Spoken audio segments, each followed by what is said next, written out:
Bienvenidos al estudio de la Palabra de Dios en esta oportunidad a todos los hermanos y hermanas en Cristo Jesús que cada día nos acompañan para poder estudiar, investigar, escudriñar este precioso mensaje de salvación que Dios ha dispuesto para este tiempo actual. Estamos estudiando esta serie de estudios de justificación por la fe. Estamos en el estudio número 213 de esta serie, El justo vivirá por la fe.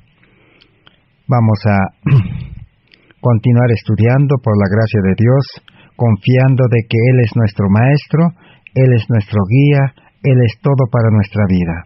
Nosotros necesitamos reconocer que humanamente no podemos comprender debidamente las palabras que el Espíritu Santo ha inspirado y que han sido registradas. La sabiduría humana, terrenal, no tiene ese poder, esa sabiduría necesaria para discernir las cosas espirituales. Por eso necesitamos reconocer nuestra condición humana y ahora, confiando en Cristo nuestro Maestro, continuaremos estudiando. Este mensaje de justificación por la fe fue presentado, como venimos diciendo, en el Congreso de Minneapolis de 1888. Y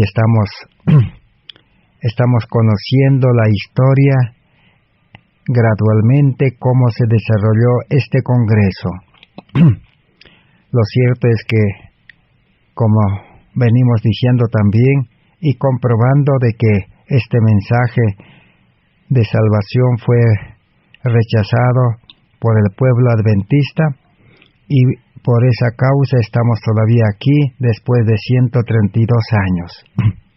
Ese mensaje que era el comienzo del fuerte pregón, ese mensaje debía ya hacer una reforma completa en el pueblo adventista, y ese mensaje debía ser llevado al mundo, iba a ser como el fuego en el rastrojo.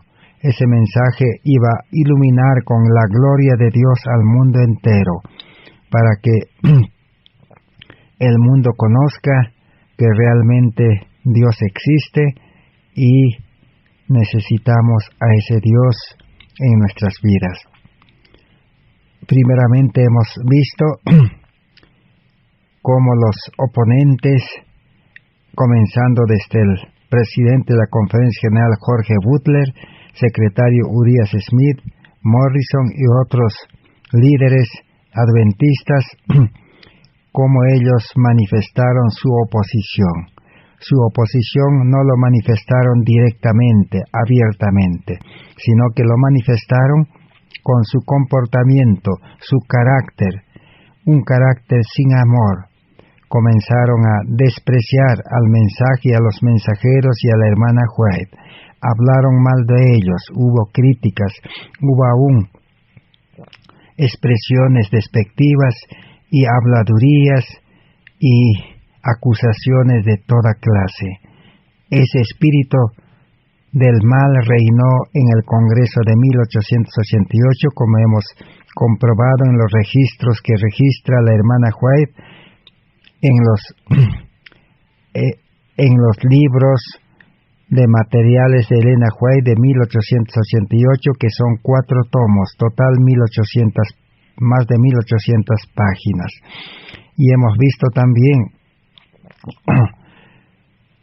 cómo la oposición se fue desarrollando, porque el espíritu del mal, dice, reinaba. Todos vinieron, dice, con otro espíritu. El espíritu de farisaísmo se desarrolló y el enemigo, dice, tuvo éxito en impedir que esa luz de la justificación por la fe fuese recibido y aceptado y llegase al mundo. Por eso hasta hoy todavía nosotros estamos abocados en descubrir, en comprender y en tener ese mensaje de justificación, es justificación por la fe. Hemos visto cuál era la causa, hemos ya descubierto la causa principal de la oposición. La causa principal de la oposición era el legalismo. El adventismo había puesto en primer lugar, se había ocupado casi por completo en defender la ley de Dios y el sábado, de tal manera que, como dice la hermana Juárez, solo la ley y llegaron a ser, dice, secos espiritualmente como las colinas de Gilboa, sin Cristo. Los sermones que se predicaban eran sin Cristo, sin poder, sin vida, y dieron una importancia tan grande a la ley y al sábado, y dejaron, dice, de lado la fe de Jesús, el Evangelio, a Cristo. Ese fue la principal causa de oposición, y por lo tanto no tenían, dice, la vida espiritual, no tenían el amor de Dios, solamente tenían el amor humano, un amor egoísta. Y todos los delegados, los pastores, todo el pueblo había aprendido solamente a confiar en sus líderes. Y como sus líderes rechazaron y se opusieron, ellos también siguieron ese ejemplo, por eso ese mensaje no fue aceptado. Aconteció igual que con el pueblo judío, con el pueblo de Israel. El pueblo de Israel, los judíos se perdieron, dice, porque sus dirigentes rechazaron a Cristo y lo crucificaron. De la misma manera también en 1888, el pueblo adventista, dice, rechazó y crucificó a Cristo en la persona de los mensajeros y en el rechazo del mensaje. Eso es lo que hemos venido estudiando, y ahora en el estudio anterior hemos aprendido, hemos visto qué es lo que se rechazó.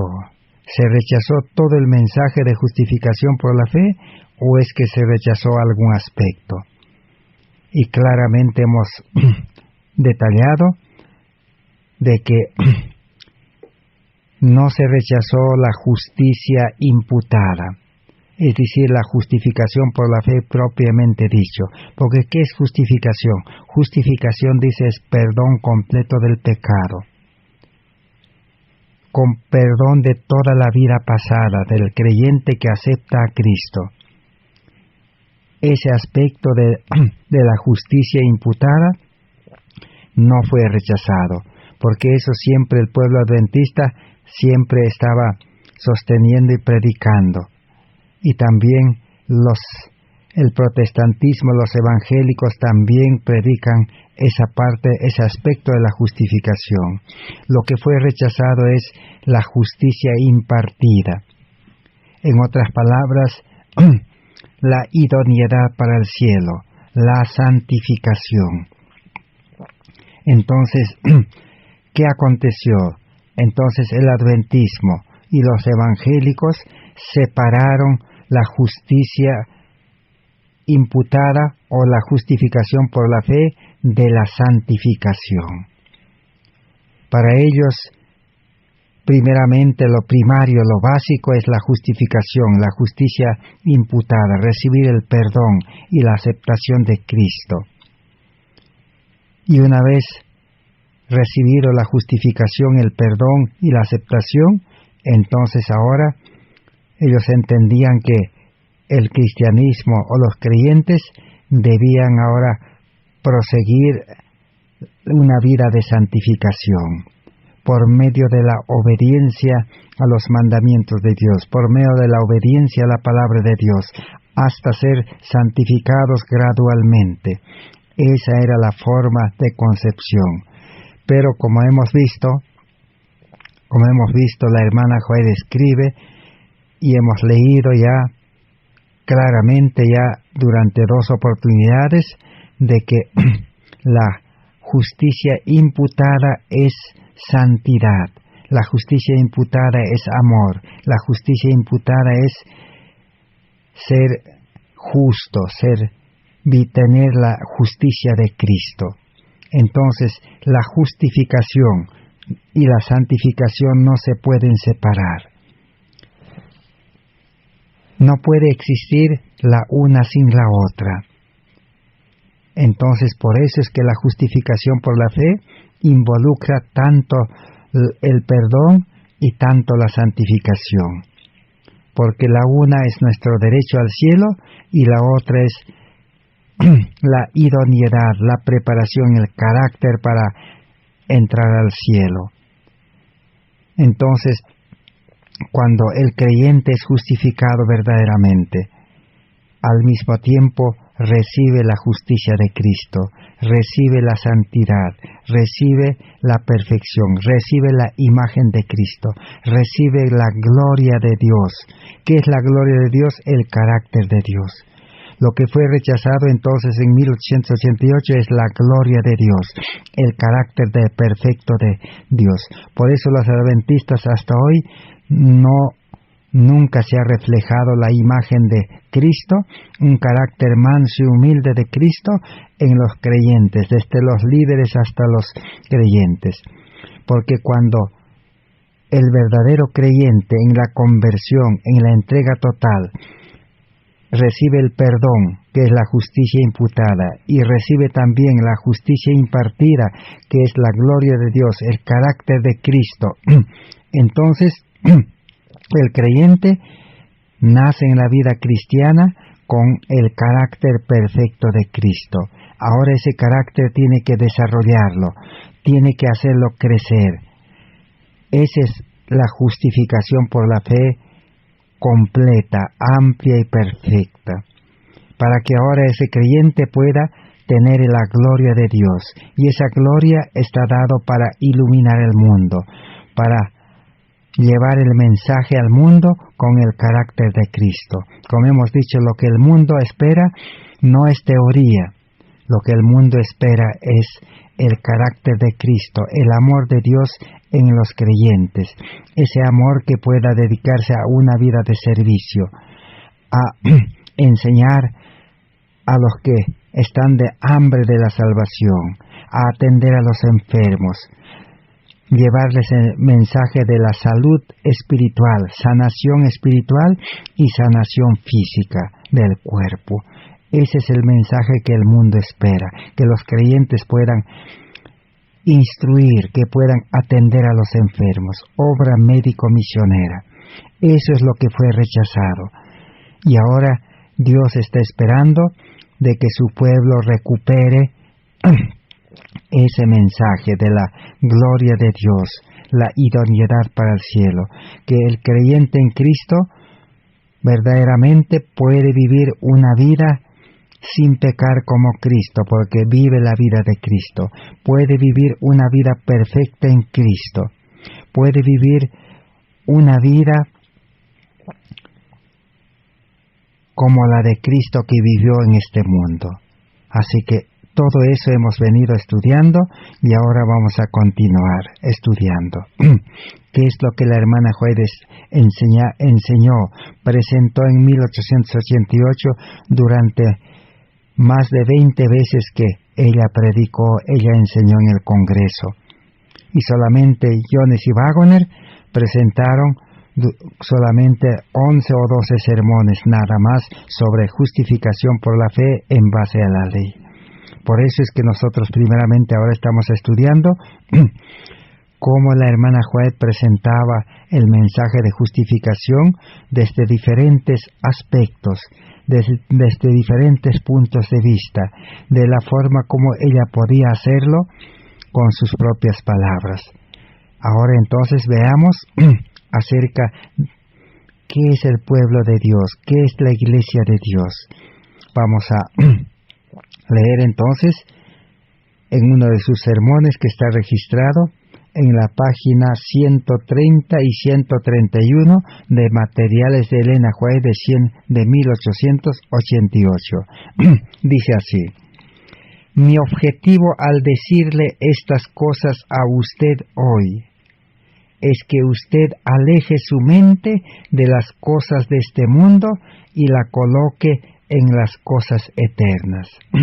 Si sus afectos son colocados sobre las cosas de arriba, si en su vida diaria usted está tratando de seguir el padrón perfecto, usted no necesita desanimarse. El enemigo puede tratar de lanzar su oscura nube entre usted y Cristo, pero si su fe tiene que atravesar las tinieblas, ¿para qué estamos en este mundo?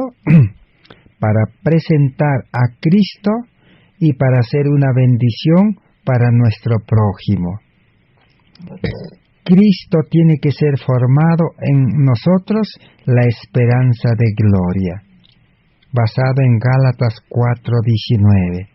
Allí dice, Cristo tiene que ser formado en nosotros, que es la esperanza de gloria. Esa gloria que fue rechazada en 1888. Para que el carácter de Cristo se manifieste en el creyente, Cristo tiene que ser formado. Para que Cristo sea formado, tiene que entrar a nuestro corazón, a nuestra mente. ¿Y qué es lo que impide la entrada? Eso es lo que la hermana Joel claramente manifestó en 1888, y todos no querían cumplir esa condición. ¿Cuál es esa condición para que Cristo entre al corazón? Ahí dice, para que usted, dice, aleje su mente de las cosas de este mundo y la coloque en las cosas eternas, que sus afectos son colocados sobre las cosas de arriba. La condición para que Cristo entre al corazón era de que los afectos debían ser retirados del mundo, que la mente, dice, debía ya renunciar a las cosas de este mundo. En otras palabras, ya no desear, estar dispuesto a dejar las cosas de este mundo. ¿Y cuáles son las cosas de este mundo? Todas las cosas externas que los apóstoles dejaron. Los discípulos de Cristo nos dieron el ejemplo. Como dijeron en una oportunidad los discípulos, Maestro, dice, nosotros hemos dejado todo. Hemos dejado casas, hemos dejado trabajo, empleados, hemos dejado padre, hijos, esposas. Hemos dejado todo, Maestro, dice, ¿qué pues tendremos? Dijeron. Esa era la condición para que Cristo entre al corazón. Y el pueblo adventista, eso es lo que no quería dejar en 1888. Hasta hoy el adventismo y todos los religiosos, todo el cristianismo, los cristianos profesos, ese es el punto clave, el requisito, la condición, porque toda promesa de Dios es condicional. Para poder entonces recibir a Cristo, recibir su gloria, su justicia, su carácter, su vida, para que la conversión se realice, la condición es estar dispuesto a dejar el mundo. Retirar nuestros afectos del mundo, dice, y ponerlos nuestros afectos en las cosas de arriba. El cristianismo no quiere dejar su trabajo, ama su trabajo, así como el joven rico amaba. Ama sus riquezas, ama su casa en la ciudad, la vida en la ciudad, ama la educación del mundo, ama la alimentación del mundo, ama la economía del mundo, ama la modernidad del mundo. Ahí está el problema. Mientras el afecto, el amor, dice, a las cosas de este mundo todavía persista en el creyente, Cristo no puede entrar al corazón. Ahora no es todo eso. La otra condición más principal era el yo. Tiene que estar dispuesto a renunciar al yo, dice, al corazón pecaminoso, al corazón egoísta. Son dos grandes requisitos, son dos grandes renuncias que el creyente necesita presentar a Cristo. No es, como dijimos, no es presentar la renuncia a nuestro trabajo, a las cosas de este mundo, no. Renuncia a Cristo, decir, Señor, estoy dispuesto a renunciar, estoy dispuesto a dejar. porque lo que Cristo requiere es disposición, estar decidido. Por eso en San Lucas 9:23, está en los 4 evangelios, dice, si alguno quiere seguirme, o sea, Dios lo que quiere es decisión. Si tú te decides seguirme, dice, niéguese a sí mismo, negarse las cosas que amamos, las cosas que queremos. Y ahora dice, tome la cruz y sígame. Aceptar la cruz de Cristo. Aceptar la cruz de Cristo es una vida de abnegación y sacrificio. Ahora sí, entonces, si decidimos seguir a Cristo, ¿Cristo qué va a hacer? Cristo por medio de su gracia, del poder de su Espíritu Santo, de su amor, nos va a hacer abandonar las cosas de este mundo que estamos dispuestos a dejar. Así como Dios obró para que Moisés dejase Egipto, porque él estaba dispuesto. Así como José estaba dispuesto a las cosas de este mundo. Necesitamos entonces comprender estos requisitos que se necesita para poder aceptar a Cristo. Ahora sí dice, Cristo tiene que ser formado en nosotros como la esperanza de gloria, lo cual Pablo comprendía en Gálatas 4:19 y lo cual la hermana Elena White claramente manifestó en uno de sus sermones en 1888. Sigamos leyendo. Tenemos que vivir, dijo, su vida, la vida de Cristo, para que nuestras vidas le muestren al mundo el amor de Dios y el poder del Evangelio. Cuando el pueblo de Dios retire sus ojos, dice, de las cosas de este mundo y los coloque en el cielo y en las cosas celestiales, será un pueblo peculiar. Ahora sí dice, será un pueblo peculiar, el pueblo verdadero de Dios. Así que necesitamos comprender esta situación. Retirar, dice, ¿qué cosa? Retirar, dice, nuestros ojos de las cosas de este mundo y colocar, dice, en las cosas del cielo. Ahora sí, esos creyentes serán parte del pueblo de Dios, porque verán la misericordia y la piedad y la compasión que Dios les ha mostrado a los hijos de los hombres. Su amor va a pedir una respuesta de ellos, y sus vidas le van a mostrar a aquellos que están a su alrededor que el Espíritu de Dios los está controlando, que están colocando sus afectos en las cosas de arriba, no en las cosas de la tierra. Ahí está claramente. Jesús también, eso es lo que enseñaba. ¿Qué decía Jesús? No se puede servir al mundo y a Dios.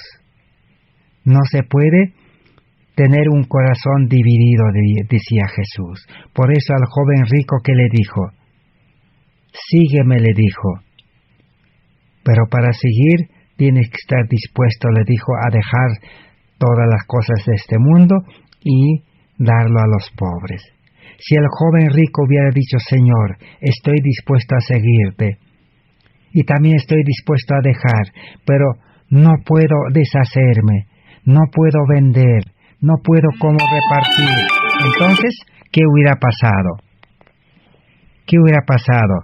Cristo entonces lo hubiera aceptado y Cristo por su gracia lo hubiera hecho dejar al joven rico. El poder de Dios, la gracia es el que hace dejar.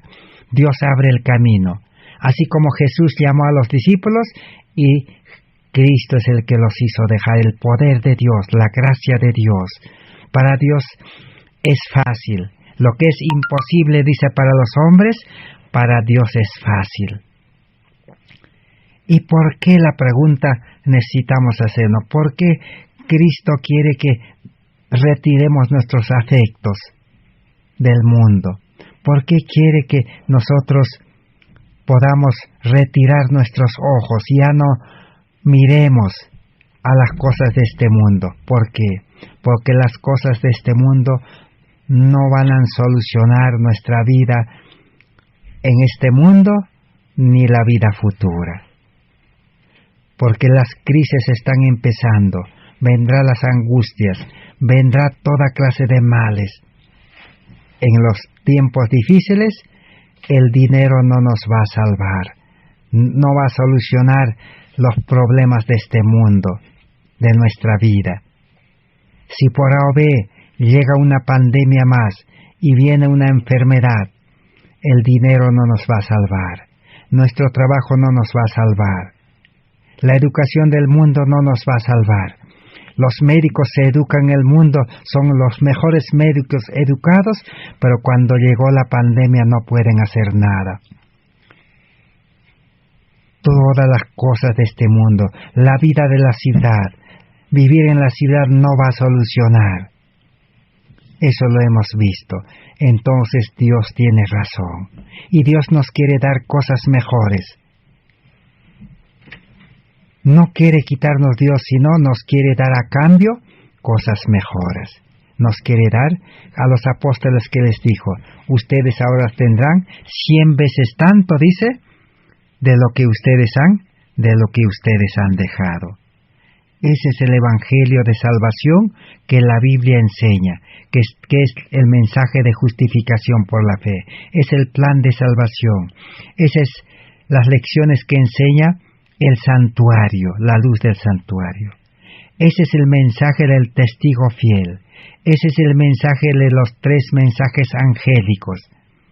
Porque el primer ángel, ¿qué dice? El primer ángel dice que hay que aprender a solo tener miedo, temor santo a Dios. Y Dios es creador. El Evangelio eterno es que Cristo quiere crearles, dice, un nuevo hombre. Y el segundo ángel que dice, hay que salir de Babilonia, hay que dejar Babilonia. ¿Qué es Babilonia? Apocalipsis dice que Babilonia, dice, se ha enriquecido, los mercaderes de este mundo se han enriquecido con los deleites, con las cosas deleitosas que han vendido. Así que hay que salir de Babilonia. Eso es. Y el tercer ángel que dice, no reciban, dice, la marca de la bestia, la imagen de la bestia. O sea, imagen de la bestia, que es el carácter de este mundo, el carácter humano, el carácter de la bestia. Un carácter, dice, prepotente, un carácter, dice, que destruye, un carácter que es de ira, de cólera, que quiere manejar al mundo. Mientras el tercer ángel dice, reciban, dice, el sello de Dios. Para recibirse tengan la imagen de Cristo, el carácter de Cristo. Y solo se puede nacer con el carácter de Cristo, engendrado por el Espíritu de Cristo. Esos son los mensajes de los 3 ángeles que llevan al mismo punto que estamos estudiando. Bien, ahora sigamos, vamos a leer en la página 147 de Materiales de Elena White de 1888. ¿Qué es lo que la hermana White escribe? Basado en la Biblia, acerca de la iglesia ahora. Ya sabemos quién es el pueblo de Dios. Un pueblo que tiene el carácter de Dios. Un pueblo santo. Así como dice en 2 de Pedro 2:9. Real sacerdocio. Dedicado al santuario. ¿Quién es el santuario viviente? Es Cristo. Por eso Cristo dijo en este mundo, destruid, dijo, este templo, y yo lo levantaré en 3 días. ¿A quién se refería? A Él. Él es el santuario verdadero, el templo verdadero. Y nosotros, si nacemos a vida nueva, también podremos nuevamente ser, dice, santuarios vivientes, templos vivientes, donde Cristo more y el Espíritu Santo more. Todo está concatenado, todo concuerda, todo está relacionado una con otra. Así que solo así podemos ser pueblo de Dios. Ahora, de la iglesia que habló la hermana White, página 147, Materiales de Elena White, tomo 1, dice, porque una iglesia que trabaja es una iglesia viva. Pero aquí surge la dificultad, dijo la hermana White en 1888 en uno de sus sermones. Se necesita habilidad para educar correctamente, para enseñarle a los diferentes miembros cómo deben hacer su parte en la obra. Y todo aquel que desempeñe como líder en la iglesia, o un ministro que tenga un cargo en la iglesia, debe considerar esto como una parte de su trabajo ahora. Dice, ¿cómo es posible que ellos descuiden esta parte de la obra y aún así estén listos para cumplir dirección que nos es dada en la Biblia por Pablo? ¿Qué dice Pablo? Colosenses 1:28. De presentar a todo hombre perfecto en Cristo. Esta es la obra que es delegada a todo maestro. Se trata de educar, por precepto y por ejemplo. Y si conseguimos que una iglesia se ponga a trabajar, y si conseguimos enseñarles cómo trabajar en esta línea, usted encontrará a estos obreros que van a tener un interés especial. ¿Por qué? Porque van a decir ellos, yo he hecho una parte en esta obra, yo he hecho algo en ella, y tengo interés en hacer más, de acuerdo con las virtudes y habilidades que Dios les ha dado. A ellos pueden inteligentemente trabajar para Cristo. Así que una iglesia viva, dijo, es una iglesia que trabaja. ¿Y quién tiene que enseñar a trabajar? Educar. La verdadera educación cristiana. Los pastores, los líderes, los maestros. Pero ellos deben tener al maestro en el corazón, en la mente. Deben tener el carácter de Cristo, la imagen de Cristo. Así ellos hubieran conducido al pueblo adventista para que sea una iglesia viva. Ellos deben presentar, dice, a todo hombre perfecto en Cristo. Pero ¿qué dicen hoy en día los pastores, los obreros, los teólogos, los evangelistas? Dicen que el creyente no puede ser perfecto. El hombre es imperfecto. Ellos sueñan, creen que en la lluvia tardía en algún momento van a ser perfectos, con la lluvia tardía. Pero el Evangelio dice que el que no tenga un carácter perfecto no recibirá la lluvia tardía. El vaso debe estar limpio, puro, dice, sin mancha, sin mácula, para que la lluvia tardía sea derramada. Ahí está la diferencia. Por eso, la iglesia, su objetivo, dice, es conseguir que todos se pongan a trabajar. Por eso la hermana Juárez escribió, todo verdadero creyente, dice, nace, dice, en el reino de Dios en el bautismo, como un misionero activo, un misionero viviente. Así ella escribió en Servicio Cristiano. Ustedes pueden buscar. Ya hemos leído y en otra oportunidad leeremos. Si los creyentes entonces reciben este mensaje de justificación por la fe, así como estamos estudiando, entonces tomarán decisión y nacerán a vida nueva, y aún por medio del bautismo, como misionero activo. Porque ya renunció al mundo, ya no tiene afectos, ya no ama el mundo. Ya Cristo le liberó. Así como Cristo sacó al pueblo de Israel con mano poderosa de Egipto, así Él puede liberarnos. No estamos predicando un mensaje legalista, donde tengamos que decir, hermano, tienes que dejar la moda, hermano, tienes que abandonar la ciudad, hermano, tienes que dejar la educación, sacar a tus hijos de la escuela, de la universidad, hermano, tienes que dejar de comer las cosas que enferman del mundo. No, así no es el mensaje. El mensaje es Cristo, nuestra justicia. Encontrar a Cristo, aceptar a Cristo. El poder de la gracia de Cristo nos va a liberar. Porque el hombre es pecador, no puede, se va a equivocar. Ya hemos visto, muchos han visto ya. Yo les puedo dar testimonio desde el año 2000 hasta ahora, 20 años. Muchos adventistas han dejado la ciudad, han salido al campo. ¿Pero cómo han salido? Por cumplir la orden de Dios, por cumplir la palabra de Dios. ¿Y cómo han terminado? Han fracasado en el campo y han vuelto a la ciudad. No está diciendo Dios que el hombre con mente carnal, con sabiduría humana, con corazón egoísta pueda salir. No, eso se llama legalismo, celo ciego. No, está diciendo entrégame tu vida. Por eso la justificación es un verdadero arrepentimiento, aceptar el llamado y una entrega completa. Entrega completa involucra renunciar al mundo y renunciar al yo y la conversión, nuevo nacimiento por el poder del Espíritu Santo.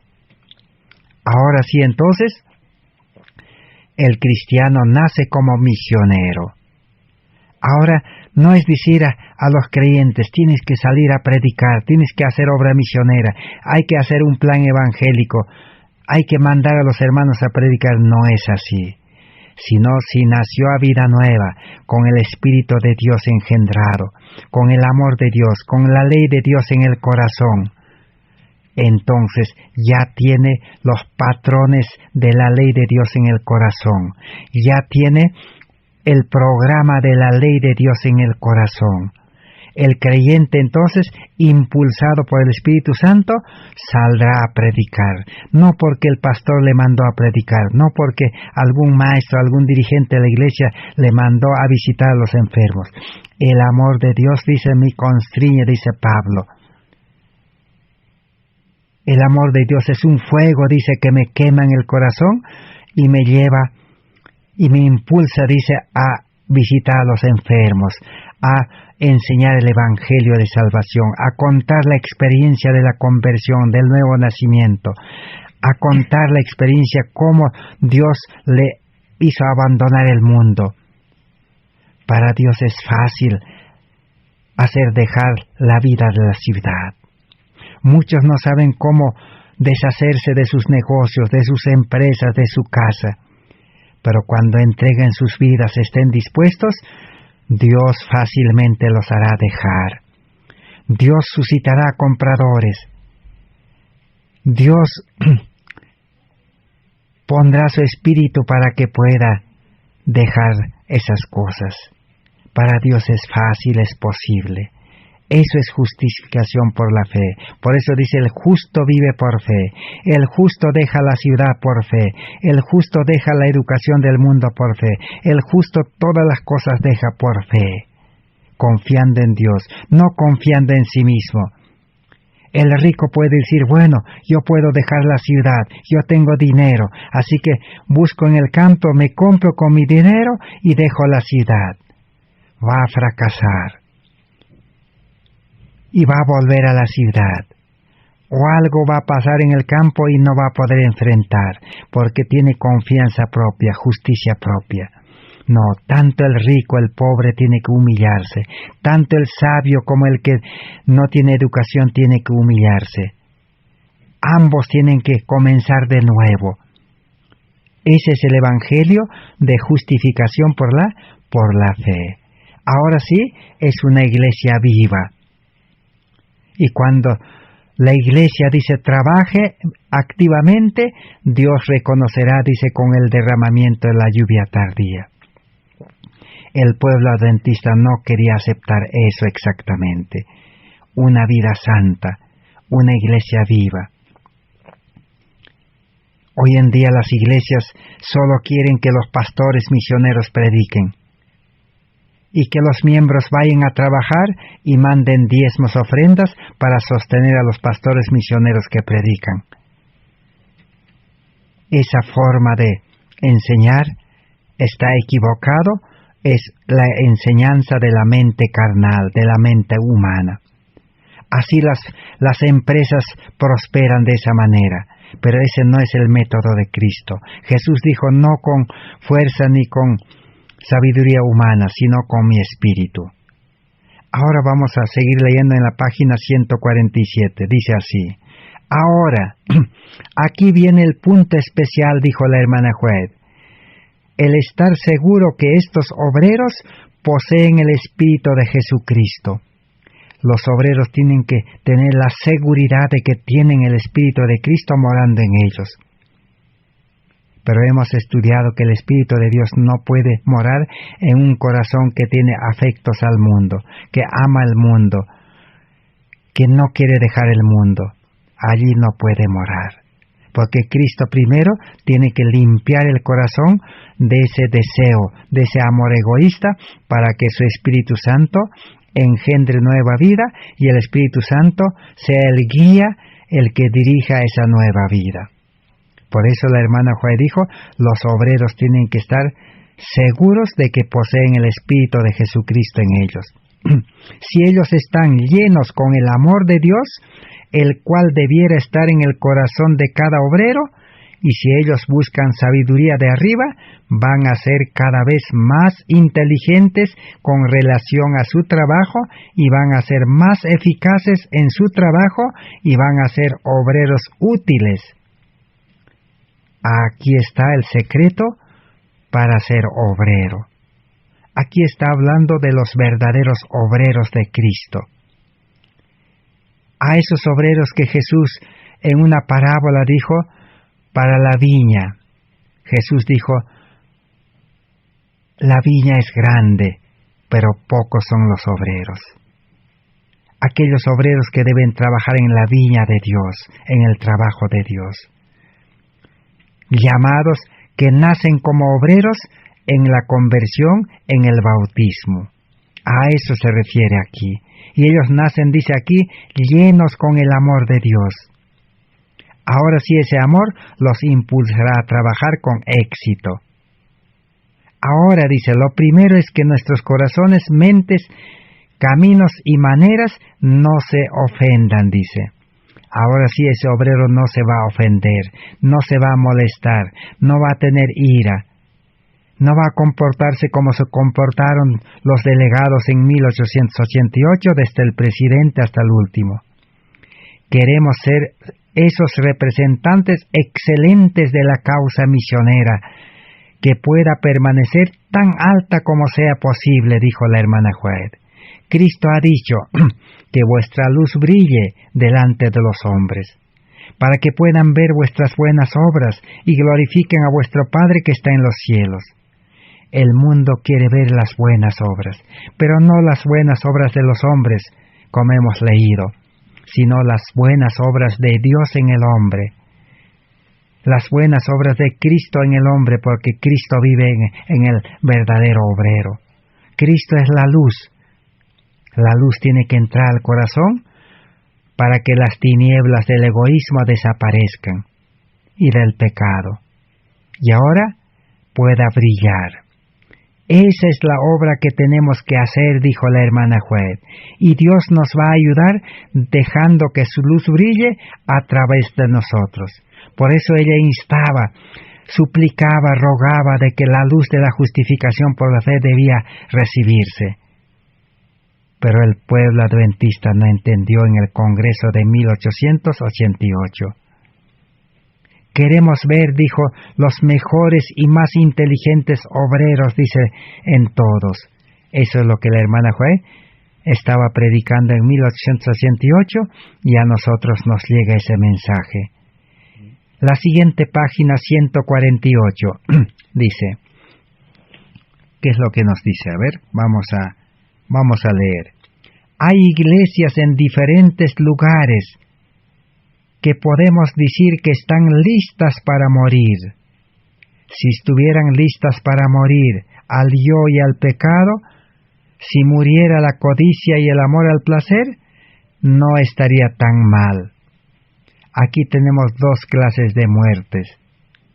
Hay iglesias, dice, que por falta de este mensaje, del amor, del Espíritu Santo, de Cristo, dice, están a punto de morir.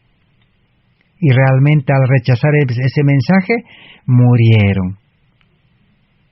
La muerte espiritual vino, dijo al pueblo de Dios Elena White en 1888, porque algún poder cortó el cable que lo unía a Cristo, dice. Pero ahora la hermana White dice, No debemos dar gusto al enemigo, dijo. Si estuvieran listas para morir al yo, dice, al pecado, que muriera la codicia, el amor al placer, eso sería bueno, dijo ella. La muerte que el pueblo adventista necesitaba es muerte al yo. Muerte, dice, al pecado, a ese corazón egoísta, corazón carnal, humano. Muerte a la codicia. Recordamos que Judas se perdió porque no quería morir a la codicia, a la avaricia. Otros dicen necesitan morir al placer. Les gusta las cosas placenteras de este mundo. Lo fácil, lo placentero, ¿qué es?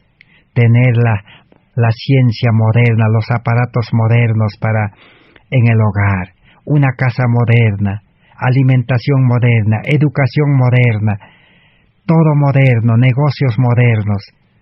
Hay que morir, dice. Ahora sí, dice, cambiaría nuestra situación, dijo la hermana White. Colocarían todos sus poderes en ejercicio para hacer la obra del Maestro y entonces sería una buena muerte. Así que si uno se considera como muerto para las cosas de este mundo, ahora sí, dice, harían una buena obra para el Maestro. Trabajarían en la viña de Dios, cumplirían el cometido, id por todo el mundo, y yo estaré con vosotros, dijo Jesús. Pero es una muerte espiritual que invade nuestras iglesias adventistas, dijo la hermana White. Nuestras hermanas pueden hacer una buena obra para el Maestro, dijo. Ellas pueden trabajar para las hermanas en sus hogares, y nuestros hermanos pueden avanzar a los hombres. El plan de Dios es que las hermanas puedan enseñar a las hermanas, puedan atender a las mujeres enfermas y puedan también enseñarles este plan de salvación, cambio de corazón, cambio de vida a las hermanas y los hermanos a los hombres. Pero la muerte espiritual estaba invadiendo las iglesias adventistas. Hasta hoy que han pasado 132 años, preguntémonos cómo están. Las iglesias están muertos. Por eso, en este presente año que está por terminar, en la cuarentena, en las leyes que decretaron los gobiernos de inmovilización, también las iglesias cerraron. Y los creyentes también se encerraron en sus casas. ¿Qué aconteció entonces? La iglesia murió. Las iglesias murieron. Pero ahora nuevamente quieren resucitar. Sería bueno que abran las iglesias porque ya los gobiernos autorizaron abrir las iglesias. Sería bueno que se abran las iglesias y se pueda estudiar, predicar, enseñar este mensaje en las iglesias. Para que muera el yo, el pecado, el corazón egoísta, muera la codicia, la avaricia, muera el amor al placer, muera la vanagloria, el orgullo, todo eso. Y la iglesia sea una iglesia viva. Ahora vamos a pasar a la página 150, Materiales de Elena White, de 1880 y 88. ¿Qué más podemos aprender en esta oportunidad? Dice así: Yo leí sobre un hombre que tenía un cuerpo de obreros, sobre los cuales colocó un supervisor. Él cuidaba de 12 hombres, y ellos tenían que cavar una trinchera. Y el hombre vino un día a ver cómo trabajaban, el dueño. Y el supervisor, el jefe, estaba dentro de la trinchera, trabajando y sudando, estaba rodando por su frente, pero los 12 hombres estaban mirando hacia abajo y hacia la trinchera, observando el trabajo del jefe, del supervisor. El dueño llamó al supervisor, dice, y le preguntó qué estaba haciendo abajo. Y dijo: Yo le ordené que mantuviera a los 12 hombres trabajando, le dijo el dueño. ¿Por qué no ha hecho usted? Aquí está su salario, le dijo, le pagó. Ahora le despidió. Ahora Dios nos ha hecho maestros del rebaño, y Él quiere que los eduquemos en cada rama de la obra, para que podamos usar a todos los talentos. Nuestros ministros hacen la obra en vez de educar a otros para que tomen la responsabilidad de la causa. El trabajo de los ministros debiera ser el trabajo de un maestro. Un obrero puede hacer que 20 trabajen en menos tiempo que él mismo haría el trabajo en mucho tiempo. Ahí está la lección que la hermana White presentó en 1888, y también esta enseñanza está en Servicio Cristiano. Los que tienen Servicio Cristiano pueden buscar allí. Está fácil de entender, hermanos y hermanas, jóvenes señoritas. Dios dice al que acepte este mensaje, le nombra porque nace como misionero, como obrero, como ministro en la vida cristiana, en el bautismo. Ahora le da la comisión y le nombra, dice, supervisor, maestro, obrero, jefe. ¿Y él qué debe hacer? Ahora él debe, dice, enseñar ese mismo ejemplo, a ser discípulo, igual que él. Educar, dice, ¿en qué? En la obra médico-misionera, y a todos los creyentes en la iglesia, ahora prepararlos para que ellos salgan impulsados por el amor, por el Espíritu Santo, a trabajar, dice, en la viña. Ese es el objetivo de la iglesia con el cual Dios ha establecido. Esa es una iglesia viva donde todos los miembros, los creyentes, trabajan activamente todos los días en la viña de Dios. Las mujeres a las mujeres, los hombres a los hombres. O sea, los hermanos predicar a los hombres, las hermanas ir a enseñar a las mujeres que en el mundo están esperando, pero llenos del Espíritu Santo, con el carácter de Cristo, con el amor de Dios. Pero el pueblo adventista rechazó esa gloria, ese carácter de Cristo, la justicia impartida, la santificación. Pero la hermana White estaba llamando en 1888 a esa obra. Entonces, nuestra pregunta sería, todos somos testigos. ¿Por qué hoy las iglesias dirigidas por pastores, misioneros, obreros, líderes, dirigentes, por qué solamente los pastores, los misioneros trabajan y los mandan a los miembros a trabajar en el mundo para que ganen dinero y pongan diezmos y ofrendas para mantener a los obreros y pastores? Dios no fundó, no estableció la iglesia así. Allí tenemos la iglesia que Cristo fundó, la primera iglesia cristiana en base a 11 apóstoles. Eran 12, pero uno se desertó porque no quería renunciar a la avaricia. Eso es lo que dice deseado a todas las gentes. Judas, dice, tenía el espíritu de avaricia que no quería renunciar. Si hubiera renunciado, Cristo lo hubiera limpiado y hubiera sido uno de los eminentes discípulos, parecido o igual que Pablo, dice, porque Judas era un hombre educado. Pero no quería renunciar a esa educación tampoco. Cristo lo hubiera educado. Pero Pablo renunció a esa educación del mundo. ¿Qué dijo en Filipenses capítulo 3? Lo tengo, dice, por basura, no me vale, dijo, nada. Renunció a todo, no solamente a la educación del mundo. Renunció a todos sus bienes, a toda su educación, a toda su preparación, a todo lo que tenía, bienes exteriores, interiores, a todo renunció Pablo. Y dijo, Señor, ¿qué quieres que haga? Estoy listo, dijo. Y el Espíritu Santo lo llevó, dice, ¿a dónde? Al desierto de Arabia, para educarlo nuevamente. Así Dios educa a los creyentes. Ese es el Evangelio de justificación por la fe que estamos estudiando, por la gracia de Dios en este tiempo. Dios tiene poder.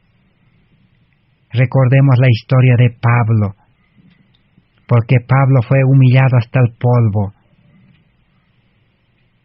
y reconoció que nada le solucionó aquel encuentro que tuvo con Cristo y quedó ciego. Así que estaba en la ciudad de Damasco ciego en una casa. De esa ceguera nadie pudo curarlo, ni su dinero, ni su educación, ni su iglesia, nadie. Así que él se humilló a Dios y Dios quiso. Mandó a Ananías, aquel anciano que era judío pero había aceptado a Cristo, y ahora Ananías era el líder de los verdaderos creyentes cristianos en aquella ciudad. ¿Y qué pasó? Ananías obedeció al Espíritu Santo.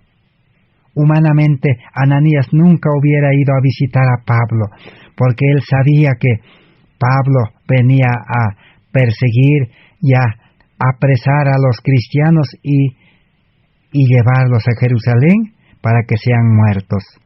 Así como Esteban fue muerto. Pablo estaba allí en la muerte de Esteban. Pablo era uno de los que llevó a la muerte a Esteban. Así quería ser Pablo en aquella ciudad. Por eso Ananías humanamente tenía miedo, pero Ananías obedeció a su vida espiritual. Y fue a orar y imponer sus manos y se sanó Pablo.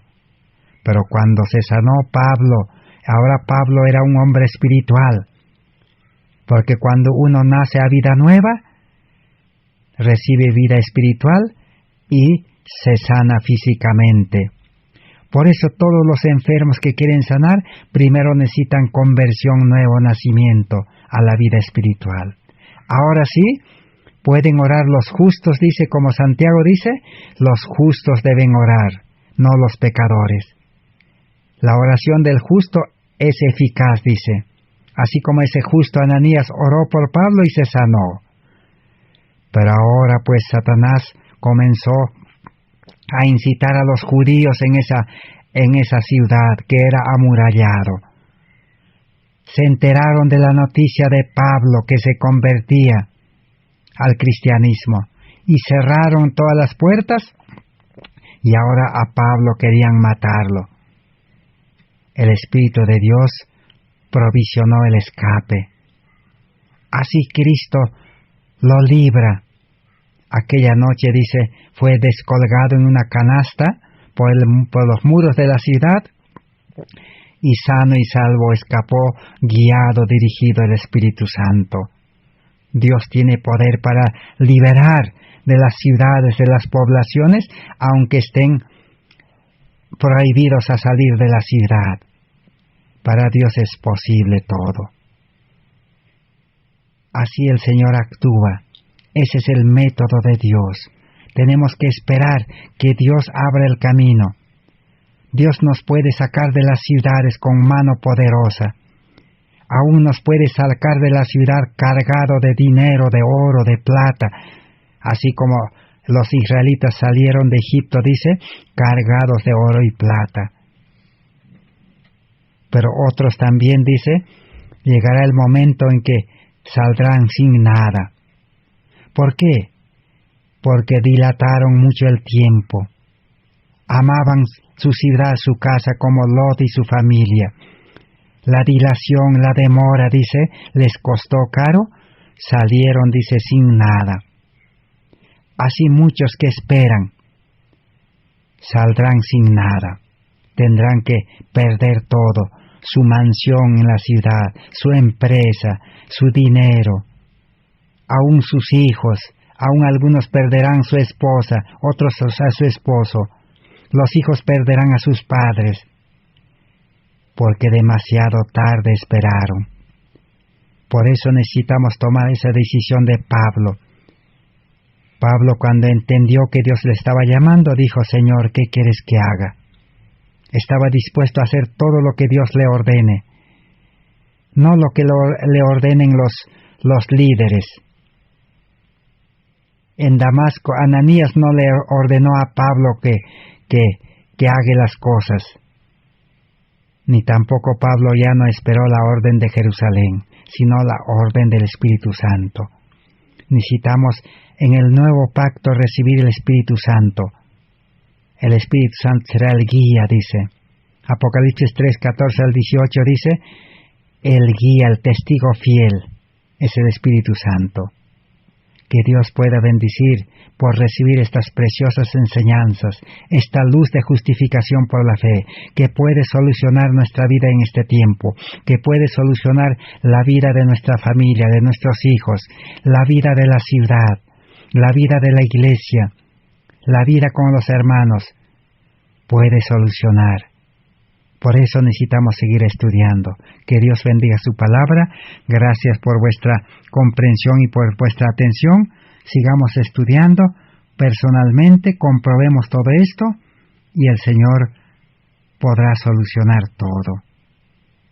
Amén.